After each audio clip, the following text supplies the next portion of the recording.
I'm here today to talk about edgelords. You know, the kind of solo going alone, dark, brooding Batman styly thing that you see in so many anime characters as well. That that character that sits quietly in the corner, just sipping his drink in the dark of the shadows, trying not to get anyone's attention, and then when they finally get picked on, they try to give you a chance, and then you really don't want to do this, like or playing off. I really can't be bothered with this. Tired. Maybe they're still drunk. That's sort of and then they're crazy when they get attacked by whoever, and they wipe you out, and they don't really have much to say, and they're like so cool. They exude that.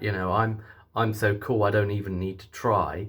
And there we have basically the edge lord. Now I'm going to go off and go on to my solo journey and do my thing as I usually do.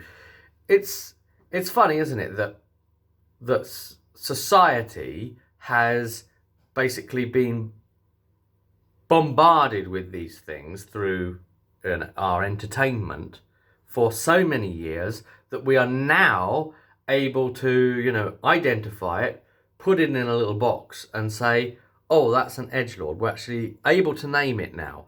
And so because we are doing that, it feels like a definite change has happened.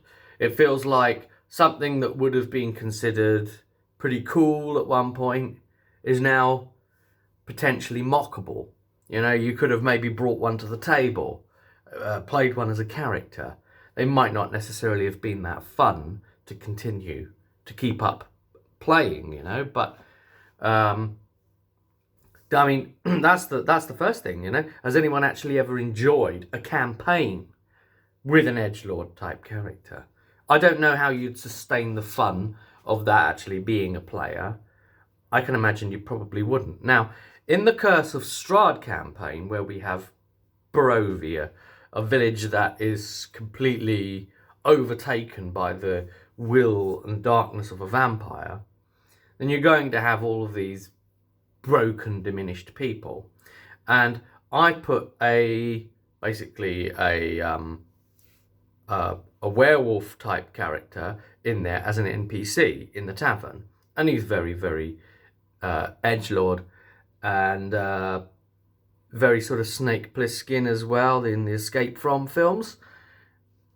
And it was this idea that here's this monster hunter guy, and he's happens to be with them there in the village, but he's a local, and he's just so broken in spirit by now.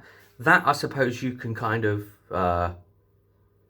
you can understand, maybe, because everyone's so diminished and broken down that there really isn't anything to feel positivity about, and you can really have that edgy thing about you. So I suppose it's somewhat contextual in the setting.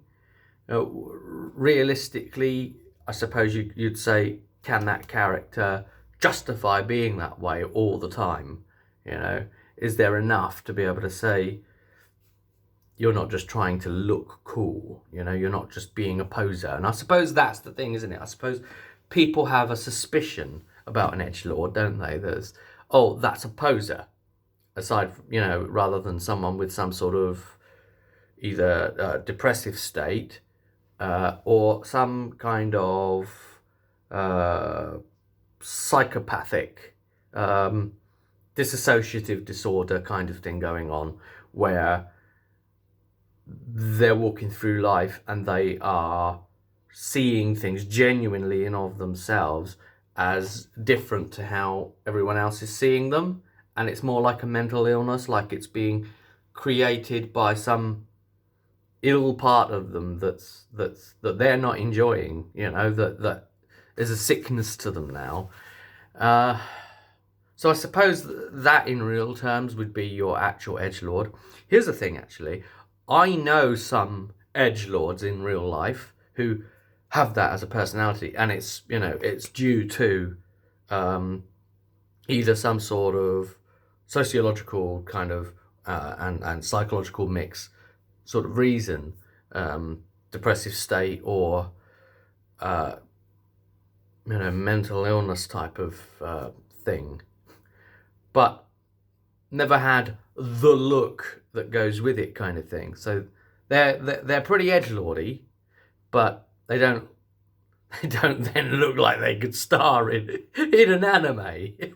So, question: have any of you out there ever known anyone that has the both? The both, that is kind of larger than life, and actually like a character there. I mean, now again, try not to get fooled by posers. We get the posers that want the look, and we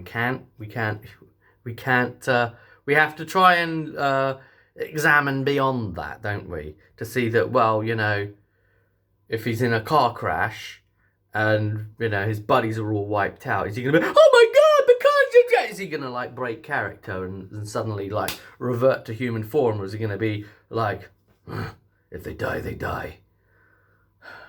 Are you calling the ambulance? I'm trying to save this one's life. Are they going to keep their cool no matter what happens? If there's like a nuclear disaster and radiation's pouring in towards them, are they going to just shit their pants, or are they going to be like, it was inevitable, and stay cool and still be really cool in the face of all of that? And I guess that would be your true edgelord, right? If you could do that in real life, you'd be able to justify the edgelord again. You'd be it. You're not trying to be it. And I suppose that's the difference, isn't it? Who actually is it? I mean, Batman, would he conceivably be able to exist in the way he does? He'd eventually get killed. That's what would happen, operating the way he does. And that's the way Batman should, really be told as a story. Give it a bit of edge. So, yeah. The other thing about the NPC that I created, because he was able to come along and help the party out a couple of times when they were going to deal with something really, really difficult, and just sort of turn up and do something and then, fade away, all edgy like. And we had another player turn up to, play in a couple of sessions. And he hadn't played D&D before, so he wasn't really sure of what to do. And he wasn't very comfortable with, he didn't know what to make as a character. And he didn't, feel comfortable being conversational and taking part. But he was curious. So what I did was I handed him the NPC for a while and said, there you go. He doesn't say much. He broods. He's edgy AF, so have at it. And, it's going to be easy for you to play at the table. He's a fighter. Go. And, it got him through the session. And it let him have a taste of D&D at the session without feeling like he's got to do much, unless the player's asking him a question, and even then, he just grunt some sort of cool reply if he wants or whatever. Or the player, if he really, really feels uncomfortable, could just, what would he say? And I'll probably help out, just to keep the flow going, and say, oh well, such. He would say that he replies to you, and then just fire because, you've got to keep that moving. Edgelords, are they a good thing? Have they become a stupid, bad thing? I mean, what do we do? What about all of the other character types?